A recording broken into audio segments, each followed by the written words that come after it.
Hello, my name's Angela from Angela Simpson Functional Medicine Physiotherapy. And today I'd like to talk to you about low motivation. And sometimes this can even be more in the category of depression.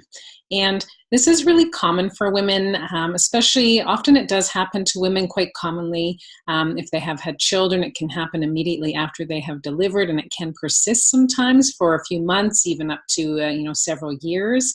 But it's also common for women as they are approaching menopause. And what are the reasons for this? Why is it that sometimes you feel that you just don't have the motivation to carry out not only your daily life tasks, but some of the things that you typically would enjoy recreationally or socially or otherwise? And there are some really common reasons for this.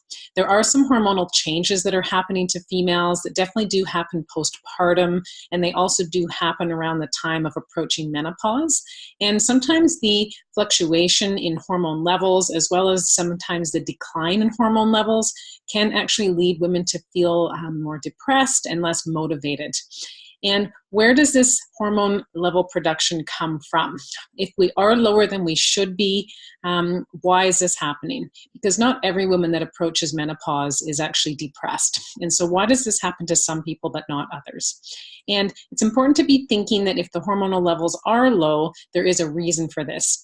And hormone levels actually do have to do with, especially the production, how well your gut is functioning. Because your gut actually is the area where hormones are both synthesized or metabolized, meaning that they are utilized and broken down on appropriate pathways. And so if this isn't happening for some reason, it is going to affect your overall levels in the body.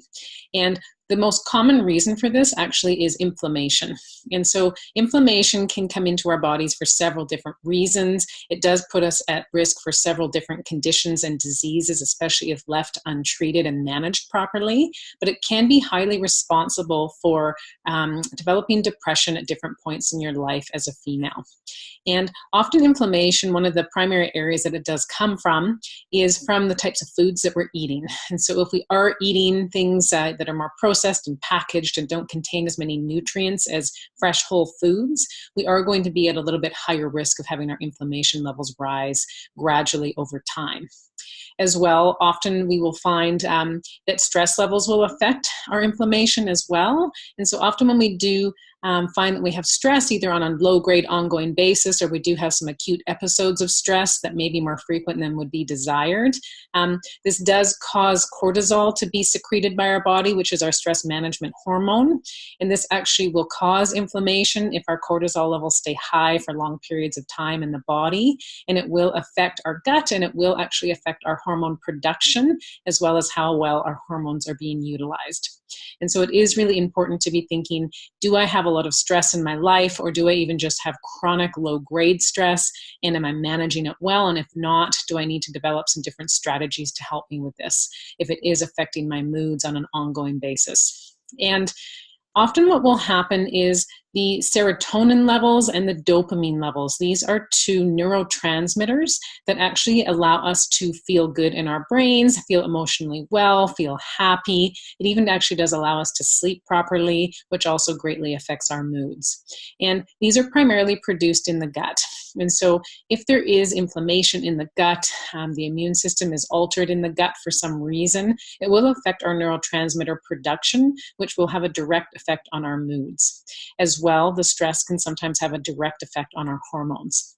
And so it is important to be thinking, where could this be coming from? Now, if you are not feeling motivated, you might be finding that your performance at work is being affected. You might find that your relationships with your family members, possibly even your intimacy level, if you have a partner, probably is being affected if you have low motivation. And you're probably also finding that it's affecting your ability even just to maintain your physical health, because commonly when people have this feeling, they're not motivated to exercise and get out and do the things that are healthy for their body physically.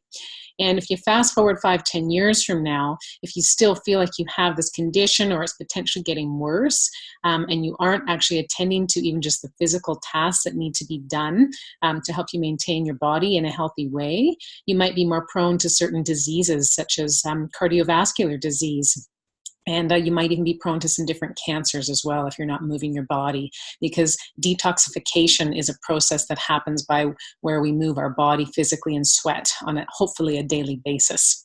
And so if you are feeling like you're lacking motivation, if you're wondering why and you're wondering what you can do about it at this point, please feel free to give me a call. I'm happy to talk to you about the true root cause of why you're suffering from low motivation and potentially some depression, and how to actually get at the root cause so you can learn how to fix it, not just short term, but over the long term.